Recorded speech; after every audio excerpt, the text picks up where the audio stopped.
Hello. Welcome to the first leak, the first drip of an all-consuming flood.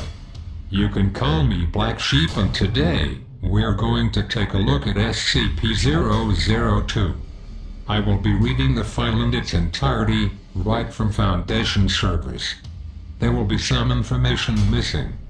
The higher-ups like to expunge key details to hide the more insidious side to the SCP. Keep in mind, I am learning about these SCPs along with you. My field of study was narrow in scope, and I didn't have knowledge of a lot of the items we will be talking about. But hopefully, my lack of knowledge won't hinder us too much.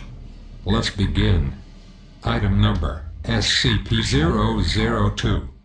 Object Class, Euclid.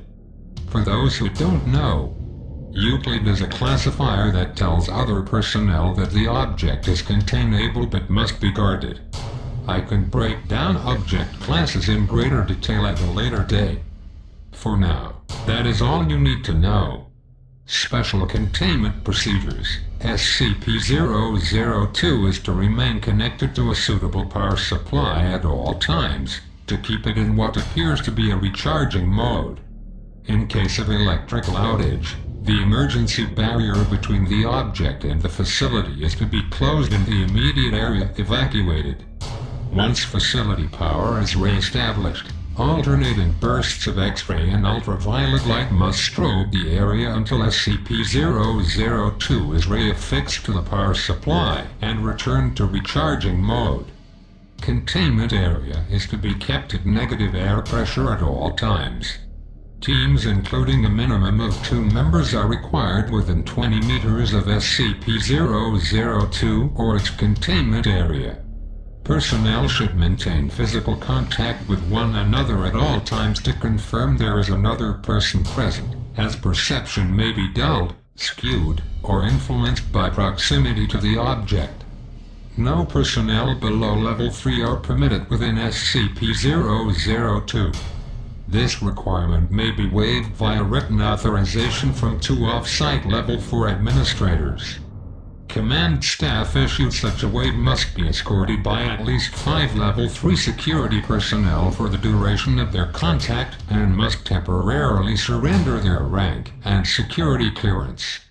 Following contact, command staff will be escorted at least 5 kilometers from SCP-002 to undergo a 72-hour quarantine and psychological evaluation. If deemed fit for return to duty by site staff, rank and security clearance may be restored when quarantine expires. To summarize, this is how the Foundation keeps its object contained. I must admit that I am unfamiliar with this SCP. It was obtained before my time. The recharging mode of the object seems to keep it in stasis. Should the stasis be interrupted, the Foundation must bombard the object with different types of radiation until power is reconnected. Interesting.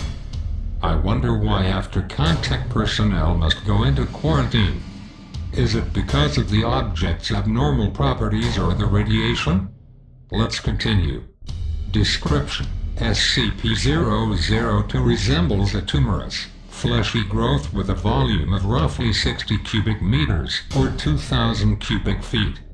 An iron valve hatch on one side leads to its interior, which appears to be a standard lower-end apartment of modest size. One wall of the room possesses a single window, though no such opening is visible from the exterior. The room contains furniture which, upon close examination, appears to be sculpted bone, woven hair, and various other biological substances produced by the human body. All matter tested thus far show independent or fragmented DNA sequences for each object in the room. Fleshy growth. I wonder if the Sarkics have something to do with this. Of course that's just a guess. I couldn't tell you one way or the other. Sarcasm wasn't my field. In any case, the object is made up of human DNA. The document says all the DNA is different, implying multiple victims. Let's move on. Refer to the Mulhausen Report. Cross-reference Document 00023. 603 for details related to object's discovery. Reference. To date, subject has been responsible for the disappearances of 7 personnel.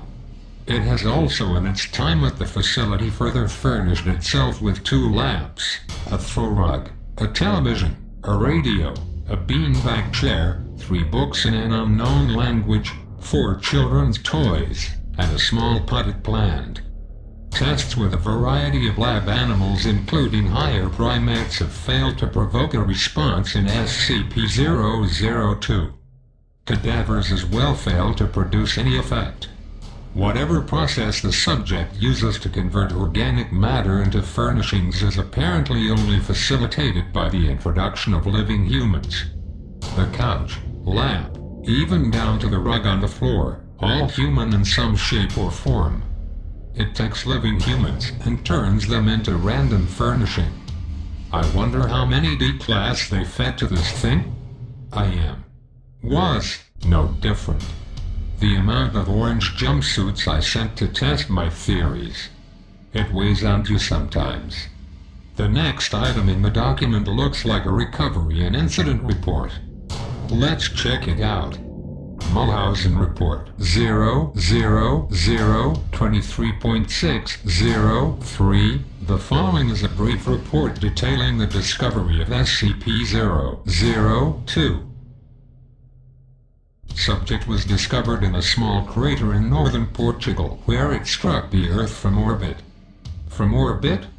Was the Foundation tracking celestial bodies back then? I guess they would have.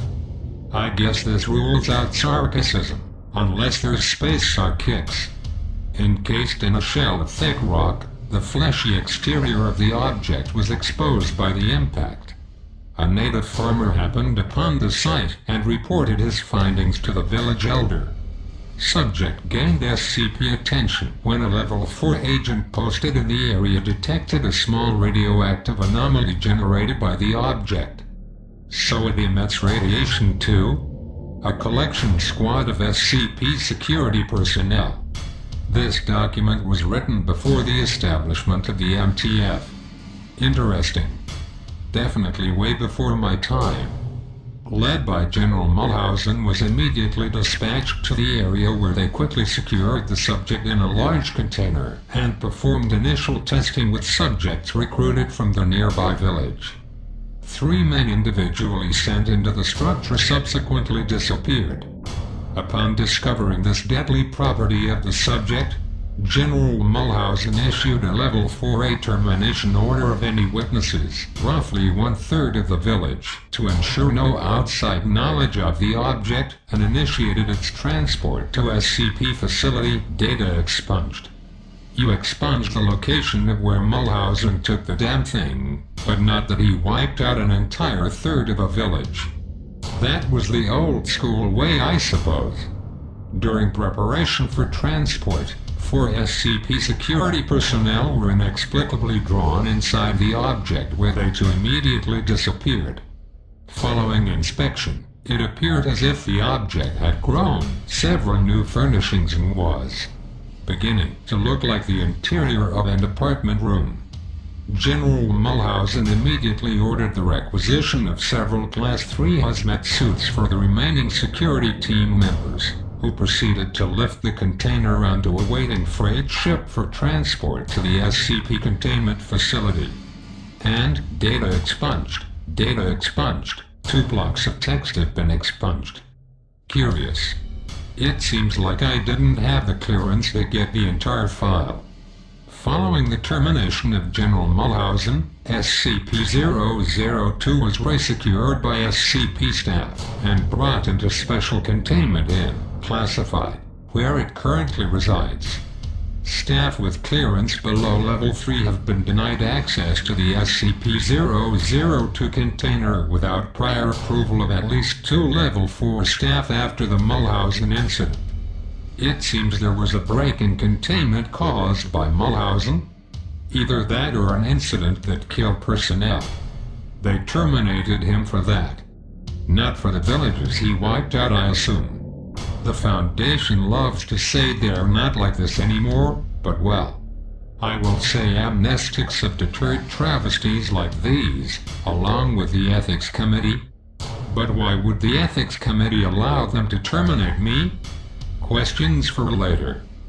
Next week we will be going over SCP-003. If 2 was anything to go by, I assume it would have been written in the early days of the Foundation as well. Until next time.